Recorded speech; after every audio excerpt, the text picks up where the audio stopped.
just a little bit about what we're going to do tonight. I'm very excited that we're going to be having this book reading tonight with Jackie. We will do the book reading. We will then have a question and answer format. And I think it'll be very, very exciting and a lot of really meaningful information shared. So I'm very excited about that. So I want to just start out by saying that I am so honored to have had Jackie ask me to moderate this tonight. Oh, that's a good thing. Thank you. That was so good of you. Thank you. Please make sure that your cell phones are on vibrate or whatever mode that you have so that this way you can enjoy the reading and the conversations without any distractions. So now that I said that, I did put mine on vibrate, so I'm good. Can't be me. Okay. So as I started to say, I am very honored to be here tonight that Jackie had asked me to come and moderate this evening for her book, The Circumference of Silence, which is, I have read it more than, I think I've read it 3 times. I really have. It's that kind of a book. It really is. This book really, and the fact that I'm here tonight has a lot of very deep significance to me. So I am honored in more ways than just the fact that I love the book and I love the reading and I love the topic. I am the child of a Holocaust survivor. My father, his birth name was Solomon Rosenzweig, was born in a small town called Lauderdale in Poland. And he was, at the time of the Holocaust and the time in his life, he was still young enough, luckily, he was a teenager. And he had survived Auschwitz. And when he got out of Auschwitz, which that alone, just, to get into just some of the stories that I had him share with me, when he got out and finally was able to reconnect, had learned that his parents, his brother, his sister, and both sets of grandparents were all murdered. And so he was the only sole survivor of his family. And so in terms of, for me, it's amazing how what happens in the lives trickle down, no matter, in everyone's life. You don't escape your past, And so I found that in my own life, having had a father who was a survivor became me, and there's been many books on it actually, children of Holocaust survivors. And as I got older, I came to realize, wow, that really does explain a lot of my behavior. And what I learned from it is that in my own life, I've noticed that growing up, and I didn't know it at the time, I was always trying to make him happy. I felt this very important job that, and it wasn't a job because I loved him. He was, to me, like I was going to marry my daddy, like all little girls, I mean, he was just the most wonderful person. And but I knew, and I could sense, and I told this to Jackie, that even though my father moved on with his life and, got married and had a child, there was always this hollowness that I would see in the eyes, and even all of the friends that were part of it that came from the out of the war for survivors. They formed a group and they actually had social events and it was wonderful. But they all had a very similar look.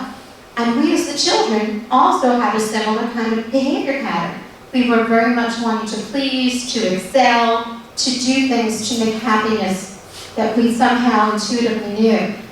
And for my father, who Jackie will share, with her story, but my father, of course, their family did not get out in time. And when I would ask my father why, his answer would be, nobody ever thought that such a thing could happen. Who could ever imagine? Who could imagine that this would be something that could be done to human lives? So, his family did not make it, and he did. And then there's the guilt of the person who now is left and is the only survivor, and your family's gone. So that's another burden that you carry through your life, and it kind of trickles down, and it just does. I know that growing up. And I share one other thing that I remember, when you were a little child, I remember looking and saying things to him like, why are there numbers on your arm? Why? What are those? Or if we go to the beach And I would look at his back and I go, why are there scars, you know? And it wasn't until I was a little bit older that he was able to share with me. And he thought that I could handle it. And then we started to have many, many open dialogues about his life and about the war. And I just remember the disbelief, and I remember how horrific it was to listen to. But one thing I will remember, and it has never left me, and in his spirit today here, to you I say it, I used to always hear, never again, never again. And that is something that in history, we learn history, unfortunately, repeats itself. And that's what's so frightening, that history repeats, and do we ever learn? Do we learn? So this is a topic that we cannot just ignore, and we can't bury it anywhere, and we can't ignore it. And so I think that it's just important that we're all here tonight, and that Jacquie has written this book. I really do. So what I want to go and say at this time is, one of the things I did also want to add is I read, there were so many wonderful reviews for Jacquie's book. And in one review, the reader states how the author vividly depicts the times and images of Berlin and Europe during World War II, during the Nazi domination and persecution of the Jewish people. And don't forget, it wasn't just, I always want to make this point, it wasn't just Jewish people that were persecuted. I mean, there were many Polish people and many other, maybe I'm bad at this, but there were many others that were not only Jewish that were persecuted and that were imprisoned. Say that again? Homosexuals, right. Anyone that was not considered the Aryan race, right? Yeah. So I know tonight, I know that you will be moved with the range of emotions that the passages that she will read to you and share with you, because I was very moved. I read it 3 times, that's how much I was moved. Jacquie Herz does not remember a time in her life, even as a young child growing up in London, where writing was not a part of it, right? She has published in the Metropolitan Diary and Connecticut section of the New York Times. She's also a member of the Women's Fiction Writers Association and the Women's National Book Association. And I would like you please to give a hand applause to welcome the author of Comforts of Silence, Jacquie Herz.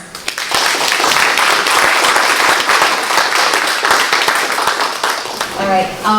The book is written basically from 2 points of view. You're now pressed to face that mic. Okay. From 2 points of view, from a mother's point of view and a daughter's point of view. The daughter, after the mother dies, finds a bunch of letters that the mother has written to her daughter and left for her daughter about her life, and that's the story. So I'm going to read little sections from the mother's point of view and the daughter's point of view, and they will alternate. So, so this is starting with the daughter. The familiar handwriting distracts her, and she's unable to take in the words at first. Instead, she can only see the blue airmail letters of her childhood, stubbornly stuck in her mind's eye like a patchwork of fallen leaves, grounded in chaos. My dearest darling mummy was how she had always begun hers, as if, in doubling the words of endearment, she could make up for their separation, could suck up the ocean between them and diminish the vast emptiness her 8-year-old aching heart had tumbled into the day her mother left. Careful not to disturb the vase of yellow roses and the dry petals that float to the dark, polished wood of the coffee table, she puts her feet up, slips on her reading glasses, and looks at the first page. But this time, before she can even focus on her mother's words, a strange eeriness grabs a hold of her. It's her mother. She's reaching up to Molly from the grave, her words tight and trembling in her fist, as if for the final say. Okay, this is now the mother. I'm going to interrupt. Are you hearing her clearly? Not really. Okay, that's why I wanted to stop. Okay. Maybe I should hold it. I believe so. Okay. And then you can talk in your natural voice. Okay. And they'll understand if you take time to switch pages. Okay, all right. Okay, so this is better. Okay. So this is now the mother, and this is one of the letters that she is writing to her daughter. Can you come okay? Put it by your mouth. November 9, 1988. Molly, the other day, a review in the art section of the New York Times caught my attention. It was for an exhibit at the New York Public Library called Jews in Germany Under 1,000 Years of Prussian Rule. I'm sure you must be aware that this day marks the 50th anniversary of Kristallnacht. 50 years. I can hardly believe it. I was 11 then, even younger than your children, my grandchildren, are now. I've been listening to, or I should say, I'm riveted to the stories the Holocaust survivors have been telling on the radio. Perhaps you've heard one or two. I listened to them all, so many sounding too close to my own. And I find myself returning to my childhood and wanting somehow to tell you all about it. From the beginning, for you to know, then always to remember and pass down, never to be forgotten.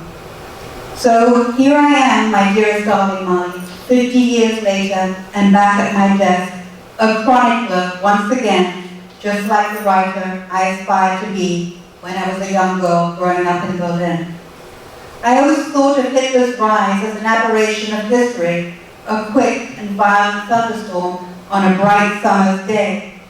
But after walking through the exhibit, which I managed to get to this afternoon, I must admit I'm totally turned around.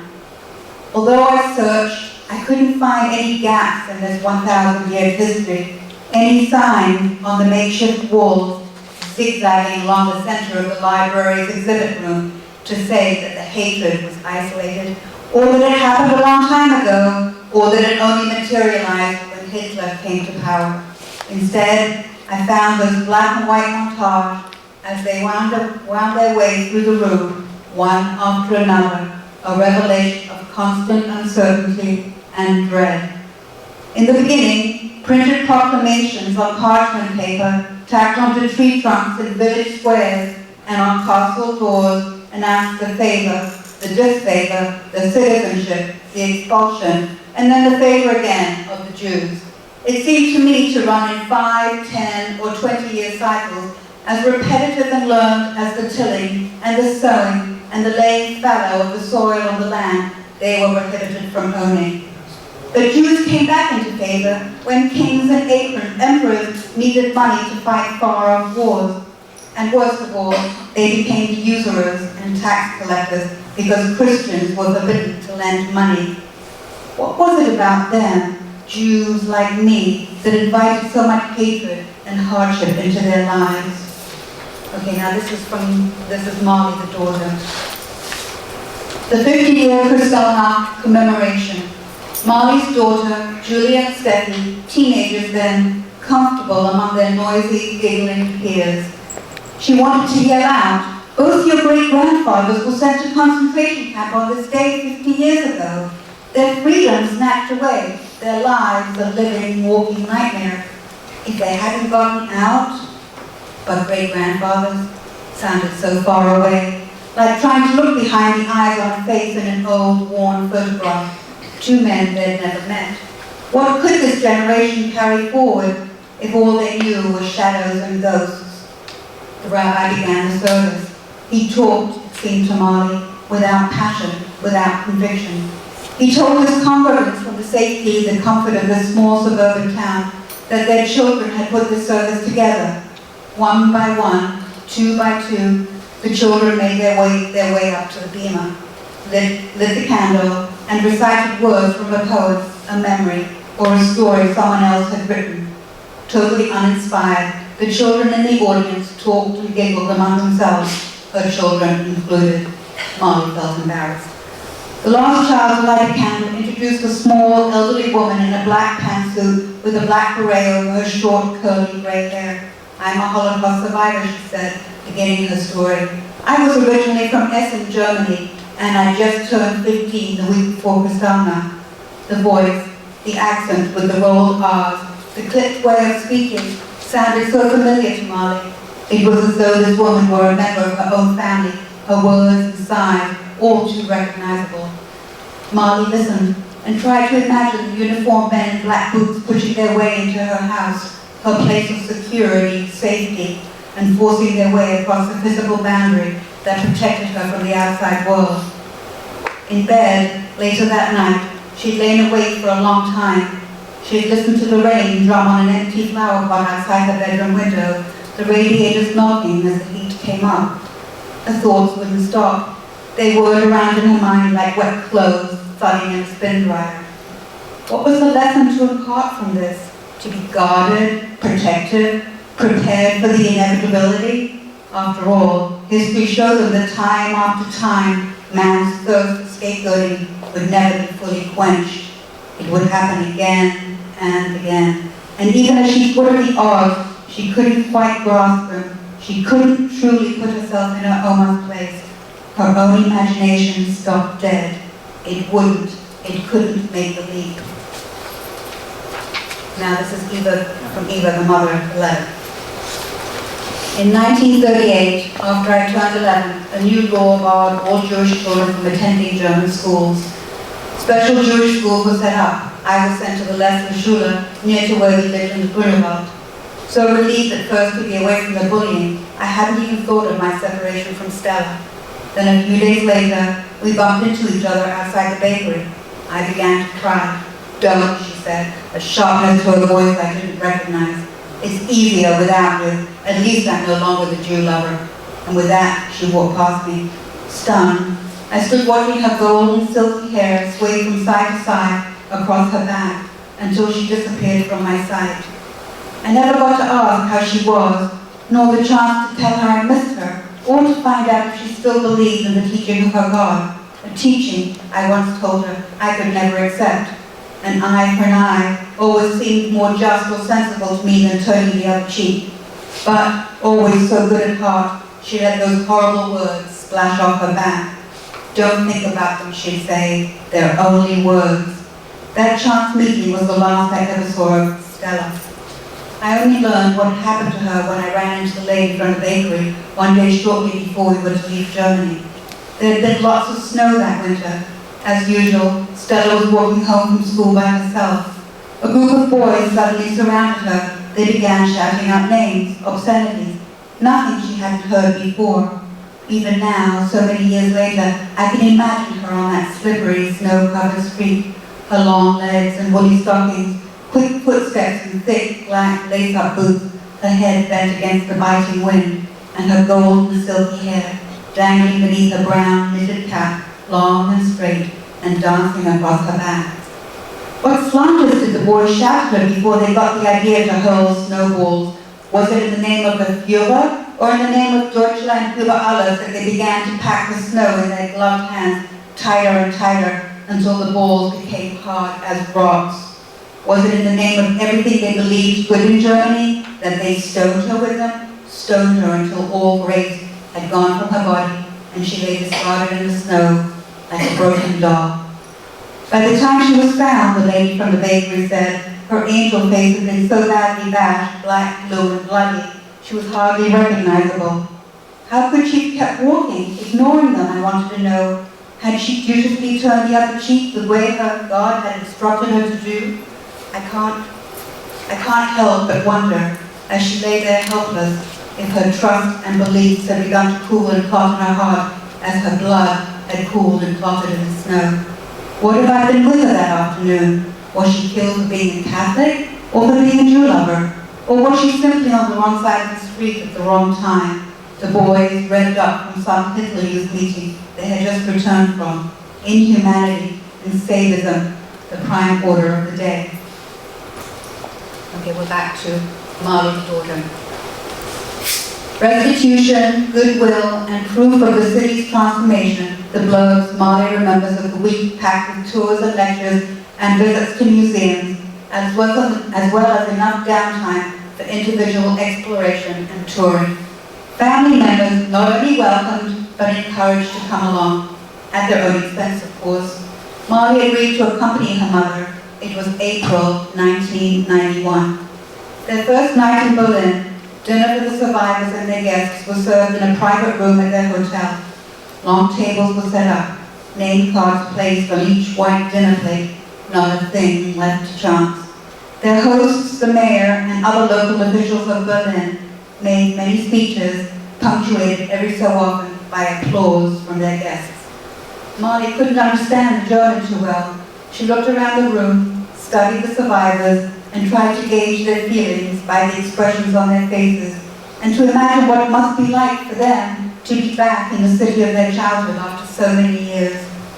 Then she looked at the younger generation, the adult children. Had they only come for moral support or to satisfy their own curiosity? To see firsthand, as Molly had wanted, the buildings, the parks, and the streets she'd seen in her mother's yellow-aged black and white photographs. Photo enlargements of Berlin, set up on easels and displayed around the dinner tables, showed old bombed-out buildings, synagogues, remnants of the Jewish quarter. There were city maps too. She sat at her place at the table and watched the survivors search the brand new streets lined with modern shops and apartment blocks, all the old and familiar, reduced to rubble by the Allied bombs during World War II. How beautiful it used to be. Can you imagine? A constant refrain in this question, like a Greek chorus or a punctuation mark placed solidly at the very end of every story. Can you imagine?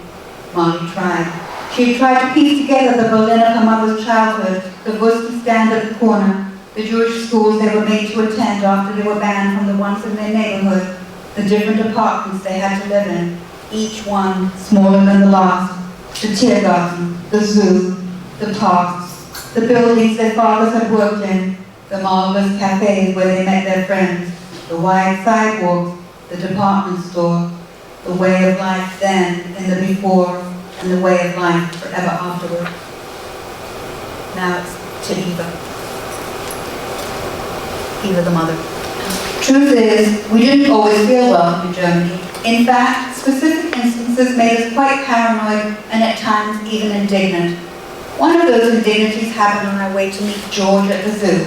We were strolling along, arm in arm, on the Kurfürstendamm, enjoying the mild weather and chatting, when a middle-aged woman dressed in a brown coat, matching hat, and brown lace-ups on her feet came toward us.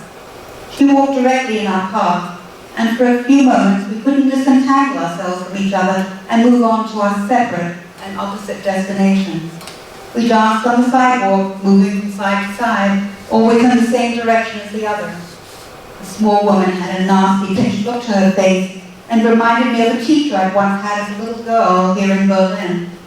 Instead of laughing, which I think most people do in these situations, she snarled at us and said, in German of course, "Get out of my way, you foreign pigs." I stopped dead. We happened to be outside the KaDeWe, I remember, the biggest department store in Berlin. Stunned, I couldn't believe what I'd heard.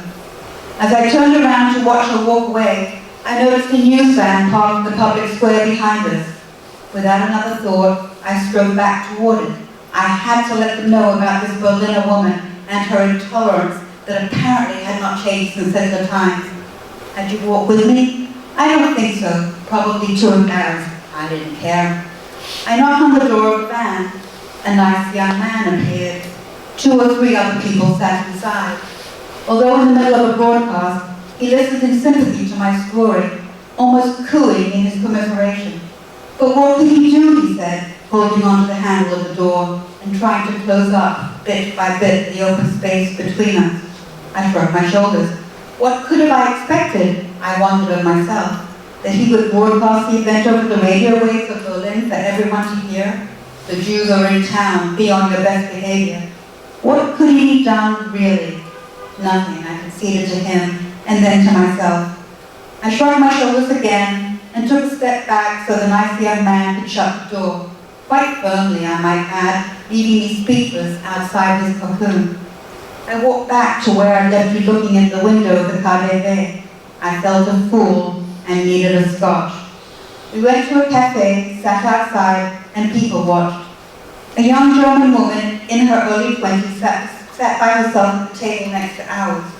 Do you remember her? Attracted to us, she began a conversation with me in English, thinking us Americans. But still fuming and indignant over the encounter with the woman in brown, I responded to her in perfect German. "You speak German," announced the young woman, quite taken by surprise. "Yes," I began. "At one time in my life," my words spoken in a purposely slow and deliberate way, "I was as German as you. But my life, as I knew it, ended when Hitler came to power, ended when I was still a child, all and only because I am a Jew." At first, the poor young woman just stared at me, her pretty face expressionless, her hands fidgeting slightly in her lap. Then she smiled, probably out of embarrassment, or of not knowing what else to say or do. "I'm so sorry," she eventually said, and feeling badly myself, I let our conversation move on, in English, to a more comfortable place, the Berlin of the 1990s and the complicated merging of East to West. When we got up to leave the cafe, I gave the young woman my phone number and told her to look me up if she ever came to New York. She kissed me goodbye on both cheeks and hugged me as if I were a long-lost friend. Okay, back to Molly, the daughter. After their week in Berlin, they boarded the train for Dresden. It was May 1st, May Day, and the station in Berlin was deserted, as was their train. They were lucky to end up with a compartment all to themselves. Just outside the station were rows and rows of tracks coming and going in all directions, a geometry lesson in curves, angles, and straight lines. Above them, wires crisscrossed, and at the far end on the outer tracks, cattle cars, hitched 2 or 3 together, lingered like sleeping beasts on the sidelines. She couldn't help mixing up the view from her window with that picture in her head of the train tracks leading to Auschwitz. Even the stations they passed looked familiar to her. And when the train rattled by a forest, she envisioned herself looking for hiding places there. But this forest had no undergrowth. The tree trunks were bare, their bases painted a ghostly white. Then how did the forest hide the people on the run? In Dresden, they went in search of her great-grandparents' delicatessen. They found the curved pedestrian street, the Fressgasse, but not the store. They walked the wide, long, concrete promenade to the River Elbe. Tall, square blocks of apartments lined both sides. The Frauenkirche Theatre in the square, the museums, and the opera by the river stood in blackened disrepair, as though the bombs had only been dropped on Dresden the day before. Molly imagined the city beautiful in her great-grandparents' day, the magisterial buildings on the bank of the river, so different from the drab utilitarian structures built after the war to house the people, to fill the bombed-out gaps. All sense of beauty had disappeared, it seemed, with communism. After a couple of days in Dresden, they got back on the train heading further south to Prague. No bombs had been dropped here. Everything remained intact, even the topsy-turvy gravestones in the Jewish cemetery. Standing back to back with her mother in a narrow hallway at the Jewish Museum in Prague, Molly felt as though the high walls were closing in on her. Dizzy, she could barely breathe. Jam-packed, hardly any white space between them. So much hopeful artwork filled the area, all of it created by the children in Theresienstadt. Their paintings and drawings and sketches of butterflies, pots of flowers, endless blue skies, puffy white clouds, deep yellow suns, radiating, everything beautiful in the world, everything they could remember. Can you imagine? Her mother's words rose in a whisper behind her, just loud enough to be heard. It was the story of Wunderbar, the children's opera, written and composed in Prague in 1938 and performed 50 times in the camp, performed by high-ranking officials in the Nazi Party, for visitors from the Danish and the Swedish Red Cross, for dignitaries from other countries. Had the children been able to take solace, Molly wondered, and to believe in the opera's message that if all the good hearts came together, they could conquer all the evil ones. If only it were that simple. Poets, artists, composers, musicians, writers, and children of all ages with infinite promise and endless possibilities. Can you imagine? Her mother's words, reverberating inside her head, thundered at the silence in this hallway. Molly tried to take it all in, to reconcile, make sense, understand the terrible waste of all these brilliant futures. But how? Her mother still talked behind her. What was she saying? Can you imagine the loss? Impossible, unmeasurable, unbearable. But how could she imagine? No new words had been invented to describe, to define this evil. Our vocabulary fell short, failed miserably to give us a word for this horrific sub-existence. And what are her mother's words telling her now? That's it. Thank you.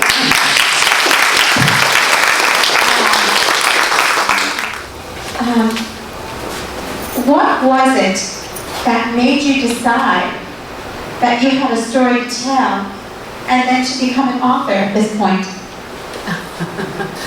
Well, I have been writing for a very long time, and I tried to write a story. Actually, I tried to write my own story first, and then realized that it really wasn't enough. And then I started writing about all these stories that I heard from my mother, mostly from my mother, I was told by Laurie Siegel, if anybody knows who she is. I had taken she was a mentor of mine at a convention of some sort, a writers' convention. And she said, you can't write those stories, they're not yours to tell. So They're not what? They're not mine to tell. These stories are not mine to tell. So I thought about it, and I thought, somehow or another, I have to make them mine as well. I have to take ownership of those stories as well. And it took me a very, very long time to figure out how to do that. So the writing itself, I've been writing for a very long time. And this took me a very long time to write, to complete. So let me ask, because having read the book 3 times, like I said, I found it very interesting. And in the beginning, I remember asking you when we first talked after, I was like, because it says that it's a Jewish historical fiction. And I was reading the book, and I'm looking and I'm reading about this little 8-year-old girl that's suddenly taken away, and her mother's taken away, and she's left with her father, right? Right. So, who is that little girl? Well, that was me. That was you. Yeah, that was me. That little girl was Jacquie. So, tell us a little bit about, when you say that you're writing forever, tell us what that means, because really, when you think about your life, that's really what you were doing with your mother, wasn't it? Yeah. Well, my mother left our home in London and came to New York. Her parents had already come from London and come to live in New York, and she went to them. So for 8 years, I came here when I was 16. So from 8 to 16. I had to write my mother letters every week because that was our only way of communication, was to write letters. So I have really been writing basically all my life. And So then the question that I asked, because Circumference of Silence is a very, I don't know about you, but I found it a very interesting title. And I was trying to see how it fits together with the book and with the story. And I'm going to ask you this, and maybe you can then answer the question. Did you know why your mother left? no. So you were an 8-year-old child. Right. I didn't know till much later. So that was part of the silence. So I could see how Circumference of Silence, talking about, do families communicate? Do children really understand? Do they know what's happening? When you're so young, your world is turned upside down, and you've got this world going around you, as my father had said at the time, which is like nobody could believe this would happen. You know, and you family was fortunate to escape. Right. Right? Yeah. Yeah, they got out in 3 weeks before the war started. So in August of '39, they got to London. They were very fortunate. I just don't think I don't think my grandfather, my mother's father, believed it would happen the way it did. my feeling is, or my theory is that pogroms and hatred for the Jews have been so, all through history has been this way. And so they figured, okay, here's another one, and it will blow over. But unfortunately, it didn't exactly blow over in the way that he thought it would. So that's why I think a lot of people got stuck, I think. Also, people didn't have money, but my family did have the money to get out, but yeah. Yeah, in my father's situation, as I said earlier, as I tried to understand, I kept remembering asking over and over, I don't understand, why didn't they leave? Why didn't they leave? And I don't know whether or not money was, because my father's father at the time was a butcher. And in Poland, to be a butcher was a pretty good profession, pretty good lucrative, but again, it was that, it'll blow over, this will blow over, or he just wants that. They'll give him that, and then he'll stop. And then it was always more and more, and we know how this is what happened. It's just taking more and more threatening and bullying.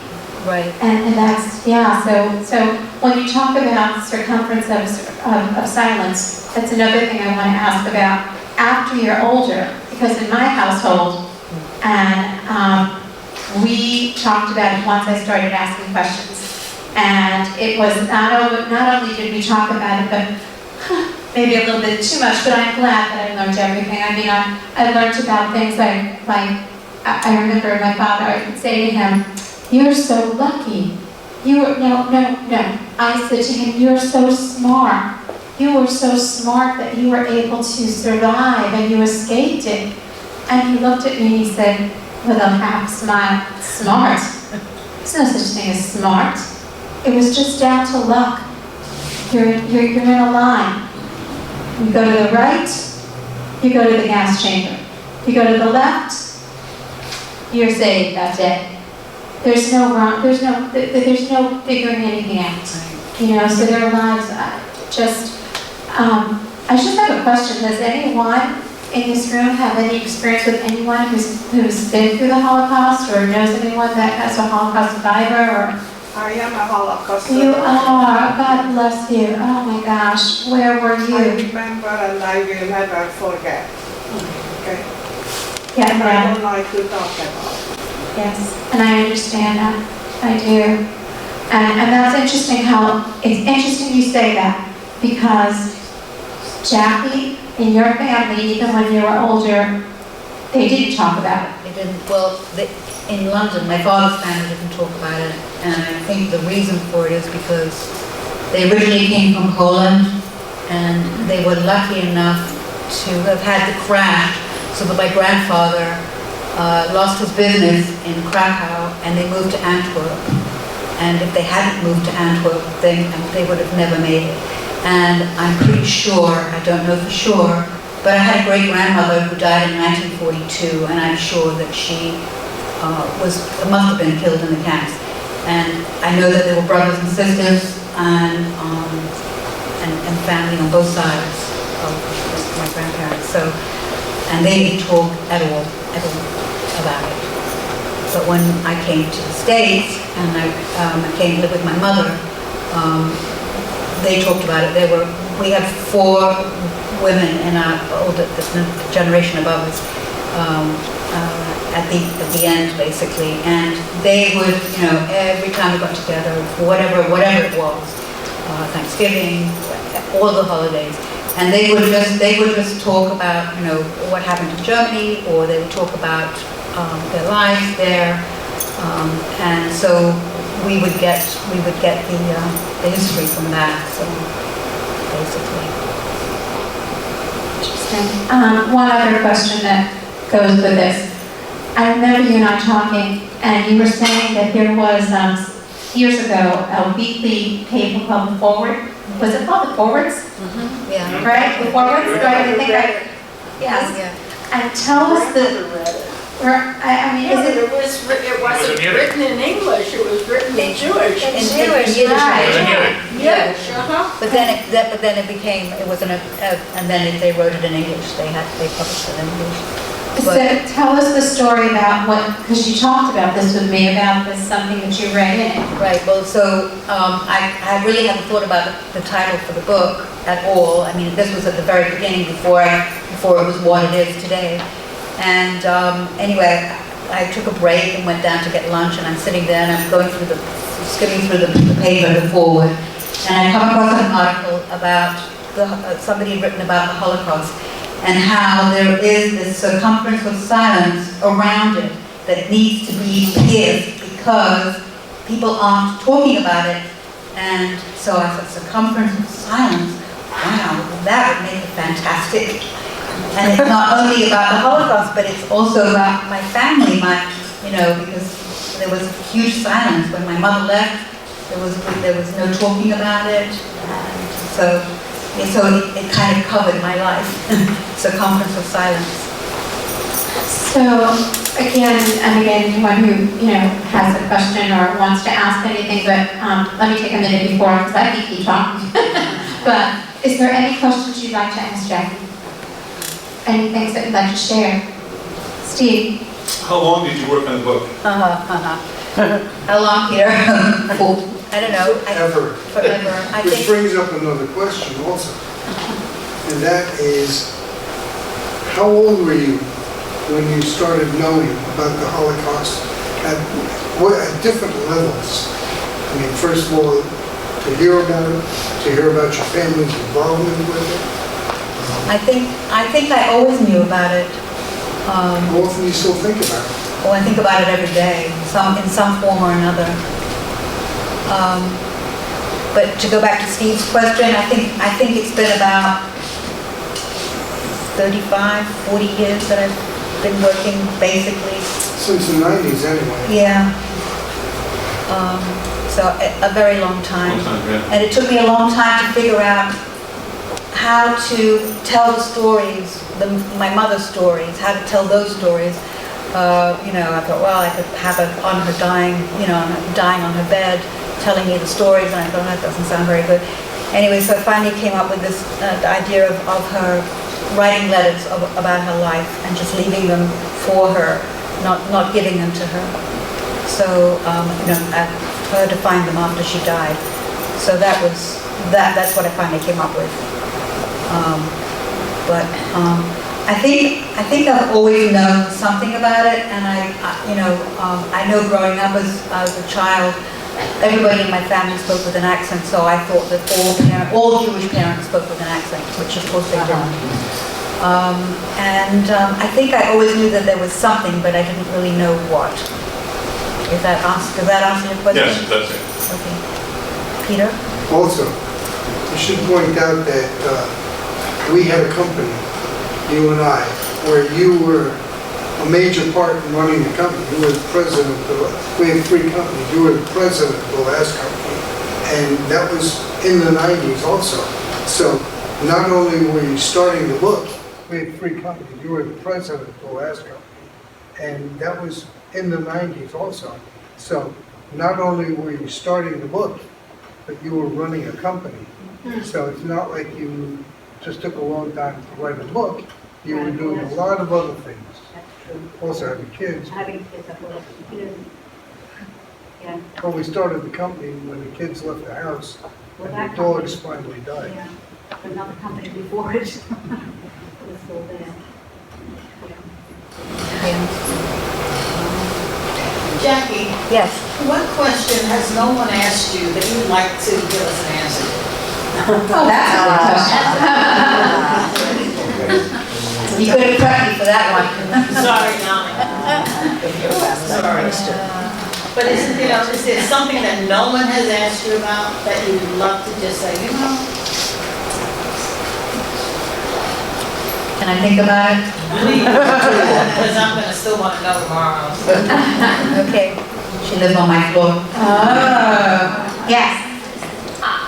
I'm not of the Jewish faith, I'm a Christian, but I follow so strongly in my church for the Jewish faith to protect them and what they've gone through.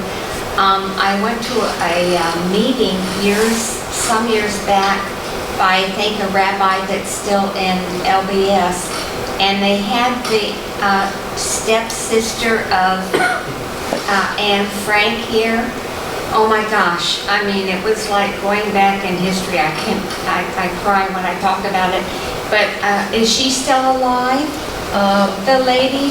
I can't think of her name. I thought you might knew her, being that you were involved with the history. I don't know. That's a very good question, though. She was her stepsister, Anne Frank's stepsister, and her mother married Otto Frank's.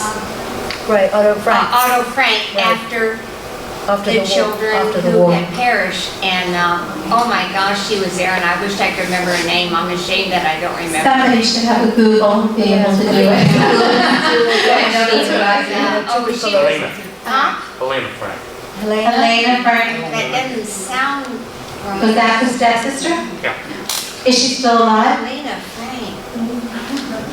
What was her mother's name though? Helena. I thought it was Otto Anna Frank. somebody. But it was at a Marriott here, and it was just fantastic. Oh, Oh my really? gosh. I wished I had remembered better, but my memory's going, so anyway. Yes. Let's get a question here. What would you want as a takeaway from a reader reading your book? What is the strongest message that you would like to relay to people by reading this book? I think ultimately, I think that, I believe that what happened then keeps going down generation after generation. I don't think it stopped at that point. I don't think it stopped with people who died. I think it just goes on from generation to generation. So I think I would like, first of all, I would like to be able to be a participant in piercing that circumference of silence. That's the number one. And number two is I would like people to understand that it hasn't stopped. It isn't history. It's something that I think we all have to be aware of, and we have to keep remembering how this happened, how it could happen, and that it could happen again. I mean, so. Do you think it is? Do I think it can happen again? Do you think to some extent it is happening again? Yes. Hopefully not. Yes, but I think, but maybe not to that degree, but I think that certainly in France, the Jews are leaving France to go to Israel. In England, I think there's huge anti-Semitism again. Last weekend, Saturday. a couple months ago. Yeah, a couple of months ago. I mean, it seems to be coming up more and more frequently, and we don't know what's going to happen after this. What happened on Saturday in Texas, and there's going to be something behind it and some kind of repercussion. So that's. I just want to interject because from, again, being someone who is a child of a Holocaust survivor, I think growing up, one of the things that always used to get me so angered are people that would say it never happened. It never happened. It's addicted to people's imagination. To this day. Not to this day. People we might know. They will tell you it's all a lie, it's not true. And it's just like when I think about people that have lived through it and think about my father and what he lost, I mean, it angers me, it hurts me, it makes me worry about what could happen down the road.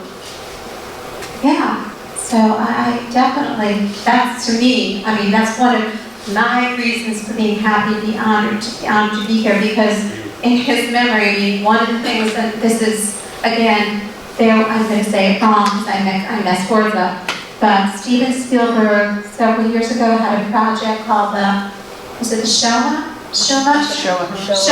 project, and talk about it's not fair. My father, who was, a young man then, and a young man who's no longer with me, he developed Alzheimer's. And so they had contacted him and came to his house to interview him. And he was at the stage of his Alzheimer's where he was at the moderate stage where he was having word finding difficulties, but those things never leave your mind. They haunt you, they're there. So even with the word finding, he did that. He wanted that for me. He wanted that for his grandchildren. He wanted that to be that this existed. This is not a story. This is not made up. And so he told his life story. And I have the tape, which is a wonderful legacy that he left behind.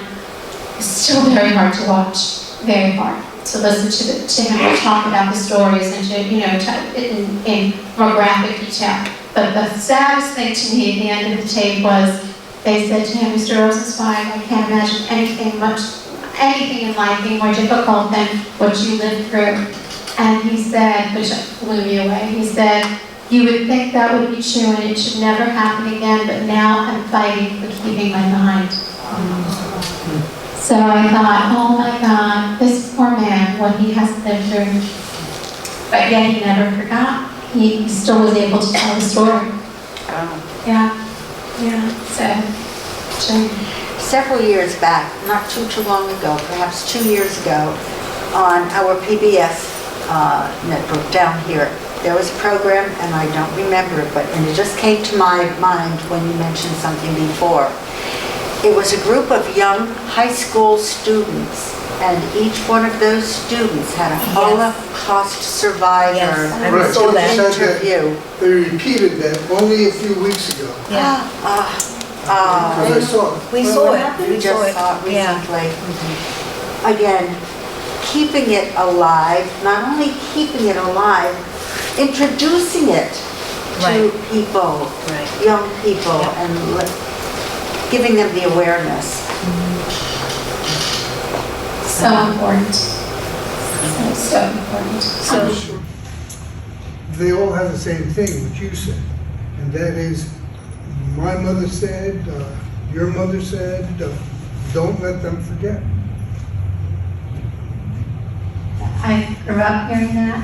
And my father, it's interesting, everyone is different, and I respect that.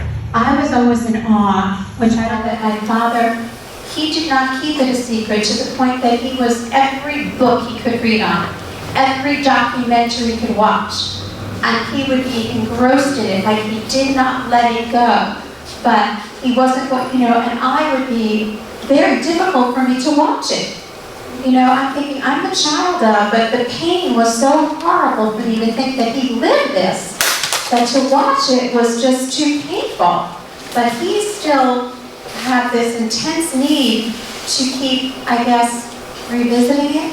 I don't know how to explain it. But, yeah.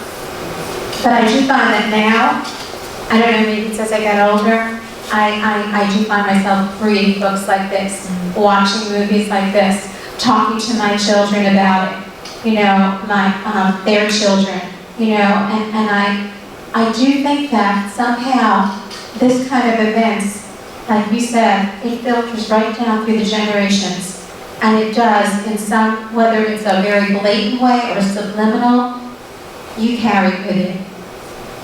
Yeah, I really believe that. Is there any other questions or comments? Yeah. Hi. Hi, Susan. My parents are also Holocaust survivors, so I'm first generation.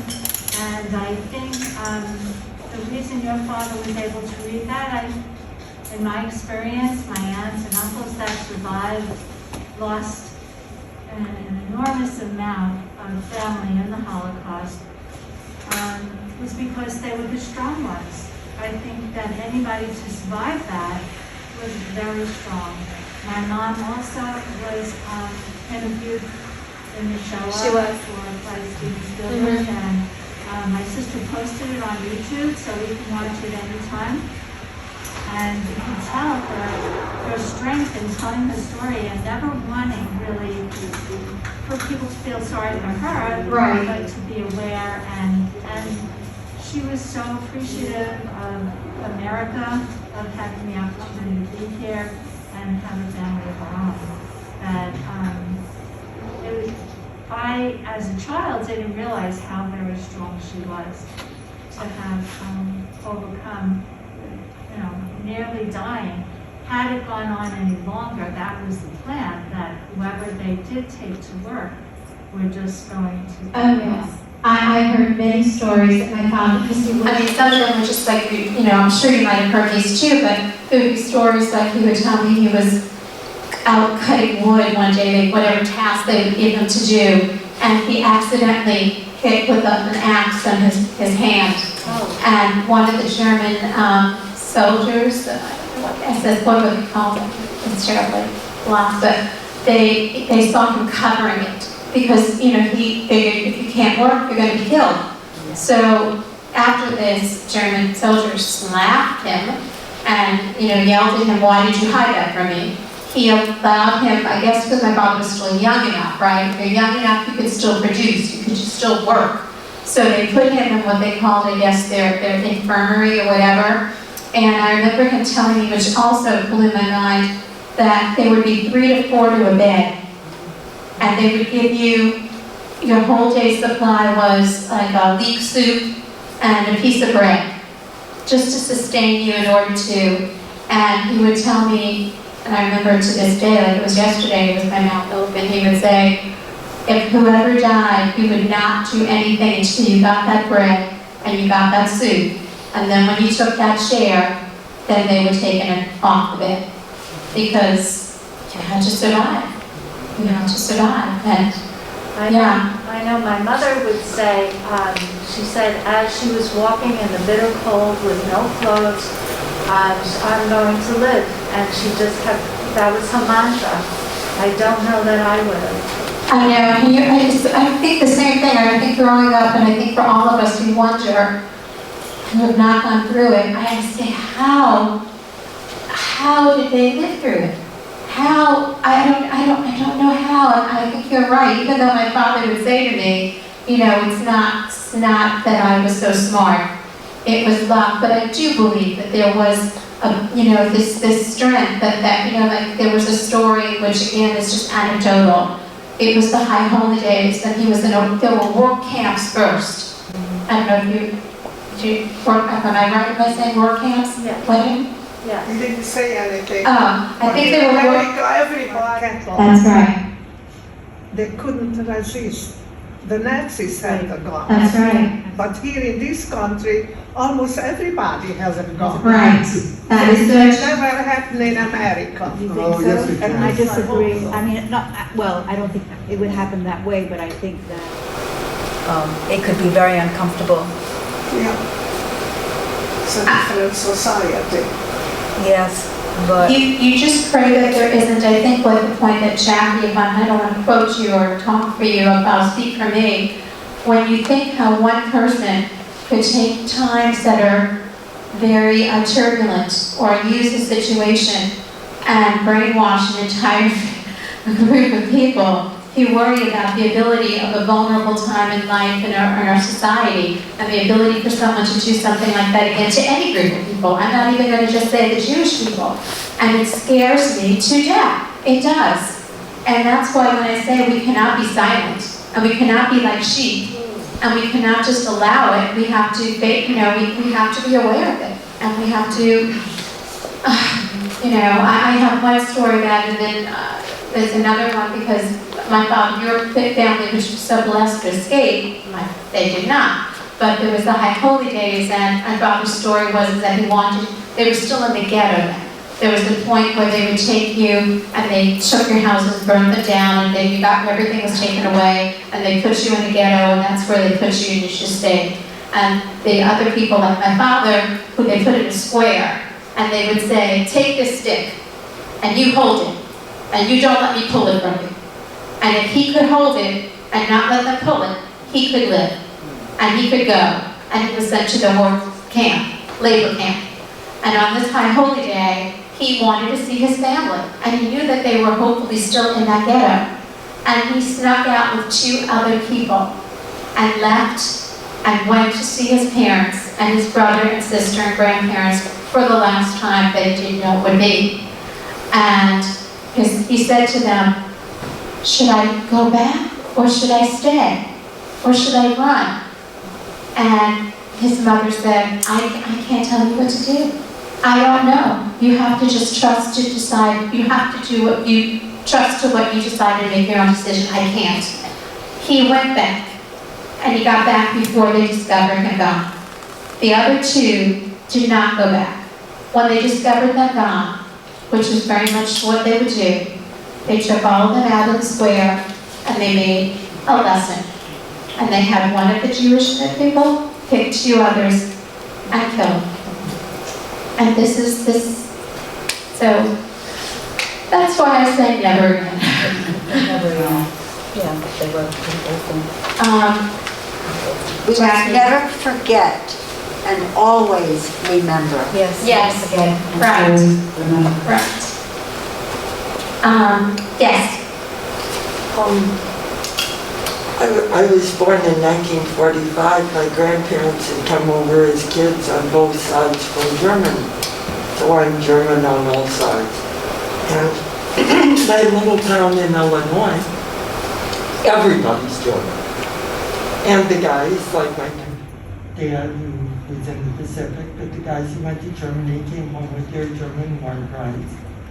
And so I grew up happily in this German Catholic community, little teeny town. And went to school, and finally when I was 12 years old, I read Exodus, because I loved reading. And it's the first time I ever heard of this. And I was so curious. I went with my teachers, I've been to school learning history. And I said, hey, and my parents, well, obviously, been in the war, even though he's in the Pacific. Right. The war brides, they were French brides. They came over, the German women, one or two of the guys who brought back, they were friends of my parents. And I went to my parents, and I said, hey, you kind of left something out here. And 8 years I've taken history, and is this all true? And I was just, I felt betrayed. I thought, how do you just, I don't know what the schools are teaching these days in Catholic schools, or in schools, public schools. But how do you have a history course and have 8 years of history? A lot of it covers World War II. And I would have noticed it wasn't there. Right, so you're saying, because I'm not sure, because I know the math, so you're saying that schools. Well, it wasn't when I was a kid. Maybe it was just my little German Catholic town. No, it was not taught in schools, I can tell you, being someone who, was in a typical school, and no, we did not learn about that in school. That's just insane to me. And it really, actually, I thought of this throughout my life. They were distant relatives. I never met them, but I had relatives in Germany, and I always wondered if I was there. Yeah. Would I have done all this? I've gone along with her. What Yeah, it does make you wonder, doesn't it? Yeah, like. It's really affected. I kept asking people, how can you be sure this doesn't happen again? And I never got good. One person told me once, finally, when I was in college, because I asked it all the time. Yeah. And he said, when they were, I'm sorry, if they're loading up trains, it's a little like, he said, what you need to do is watch for every little freedom taken away from the people, or every single discrimination. Watch for every little thing, because if you wait too long, it's too long. It's too long, right? But anyway, I just wondered about the schools and things, because it's kind of awful not to have history be history. Yeah, this is true. Very true. I think that aside from all of that, going forward to the future, how can we prevent it? How can we prevent it for us Jews and for any other group that is persecuted, oppressed, downtrodden? how do we prevent it? That's, I think, really, maybe that's what I want the question to be. Can somebody answer? Because I don't think anybody can. I mean, yes. Okay, one of the things I think everybody's a racist. Not everybody, we got too many races. That means somehow in your family, not everybody, you hate this or you hate that. Children pick up on it. Right. That's why in school, when they hear somebody's from this, oh, you're this, so they don't really know why, but they're gonna beat them up because somehow you have something different. But they pick it up from home. Okay, so this is what we have. We have more hate now than ever. Absolutely. And when you say how we can stop it, this is one way you can stop it. I don't know why people hate everybody so much. You see all that shooting while they're driving. Don't ask me why I get upset. But we're getting more and more violent. Right. Well, because of that, it's very easy to start pulling those people together and create something. The same thing happened in January when they attacked Washington. What do you think that was? Yes. Right, well, yeah. You tell me, intelligent people, all of a sudden, go and attack Washington, the White House, the Congress. What is going on here? Yeah, and That's people what- just ignore it. They're Right. ignoring it. It didn't happen. Right, because- It's not important. because- We can't do anything about it. What do you mean? We can't do anything about it. I think we have this ideal fantasy about what this country is, and it's really not, and never has been. I think every new culture, nationality that's come in here has had their problems, I mean, Yes. all along. And, somehow, I don't know how, but America got this, America is the greatest, and, we are the land of, dreams and stuff, and I'm not sure. I mean, I think for some, it certainly has been, but I'm not sure.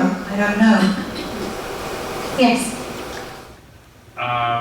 If we are talking about trying to address a similar situation, perhaps not in this country, perhaps with people that are physically different than ourselves, they're far away, that are being persecuted, who live in the same area for a long time, that are being persecuted by the rulers of the area.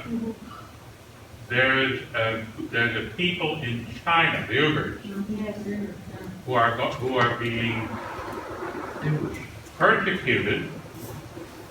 They're trying to be the Chinese communists, the Chinese are trying to eliminate them. And it's not the only, it happens to be one that you can support or not support. You can watch the Olympics that are coming up, that are a showcase for the Chinese. It's up to you what you want to think about that. But it is happening. It's happening as you sit here.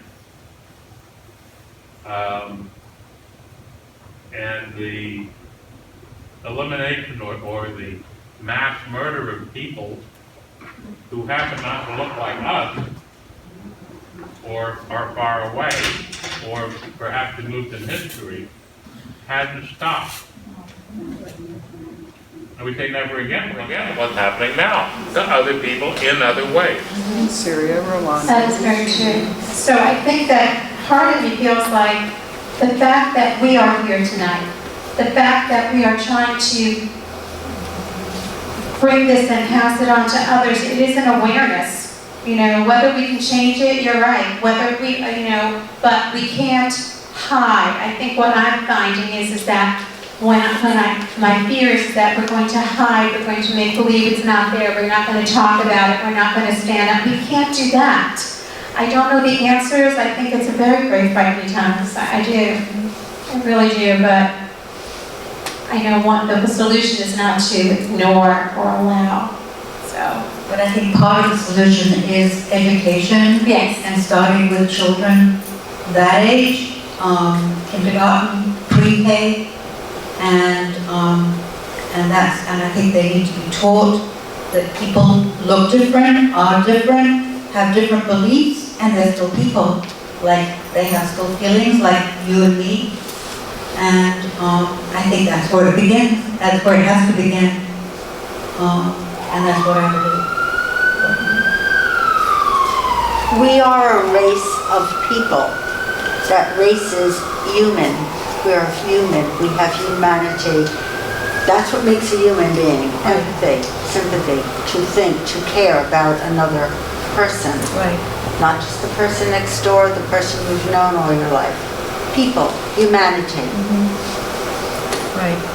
So it's something that we need to teach, don't we, from a very young age, to our children, with our education system, to children in schools. That's what it is. It starts at that very, very, very little age. Yeah. Everyone remember the show South Pacific? Yes. Does anyone remember the song of South Pacific, You've Got to Be Carefully Taught?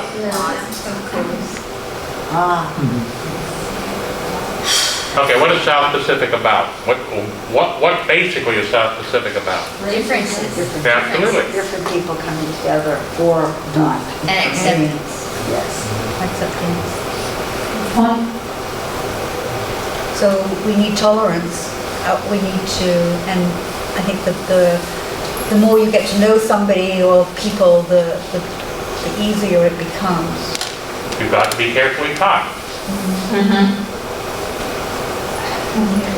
Did you have a comment that you wanted to make? I did, but it's been evolving.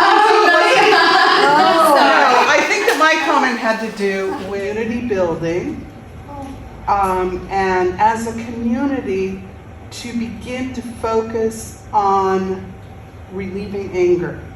Okay? Let go of the anger, let go of the emotion of it, but collectively become whatever it is you want to become as a community. And I think that we need to start encouraging our media, our social media, and so forth, to begin to represent us as we want to be. Because I think to be a society of drama and hate and polarization is going to cause all of this in a much more accentuated way. I do agree it exists everywhere. It has for years. But we can start by becoming a healthier community, because I think that we've lost that. Yeah. Let's use social media. I agree. That's where we've got it. Let's use it for the positive. Use what? Use social media for the positive. Because if you think about it, and this is probably something that goes back to all of journalism before you had all, you would always look for sensationalism, because that's what sells, right? Sensationalism sells paper. Sensationalism makes your ratings go up on your TV and news shows. And so, unfortunately, it also divides and polarizes. Because it's easy to sensationalize. That's Right. part of it. Right. It is. It's harder to inspire. Yes. A frightening thought for me. Hitler was able to do what he did without social media. What can happen if we allow social media to be the ruling factor? Yes, it's becoming that. It is. It's happening. We have to turn that around and start using it in positive ways. Everyone get on and talk, do whatever you do. Right. FaceTime with those babies and... That's right. You'll be canceled. Yeah, well. What did you say? I said you'll be canceled. If you have a conservative viewpoint in this country, you will be canceled. Our schools for the last 75 to 80 years, from kindergarten right through grade school, college, high school, are all being taught in the majority by, we have a polite word of saying liberals, but they're Marxists, they're socialists, and the viewpoint that's coming out of our schools, they're not being allowed to think, they're being taught how to think. Indoctrinated. Yeah. It is such a large and overwhelming topic, but I have to let Jacquie, I know you wanted to say something about, just so before we finish. Well, I have books for sale. Wonderful, I must tell And you. you're signing them, so. And I can sign them. People over there, And I can even take a credit card. except we're not sure how to do It is it. a wonderful book. And I just want to end by one thing. You guys have been a wonderful, wonderful audience and make me feel better knowing that people like you come out and really, acknowledge and really are part of the solution. Just by being here, you are trying to be. So that's a very uplifting, and we need more of that and more education of that. But there's one quote, and then I hope you will purchase because her book is wonderful. This also came, a quote just to end, a memory at the beginning of the book by the director of the Auschwitz, is it Birkenau State Museum. Memory that is intelligent, reflexive, is not limited to the past, but allows you to define the reality and to project the future. Otherwise, why would we even need memory? So thank you all for being here. Thank you very much. I really appreciate you being here, everybody. And thank you. Thank you.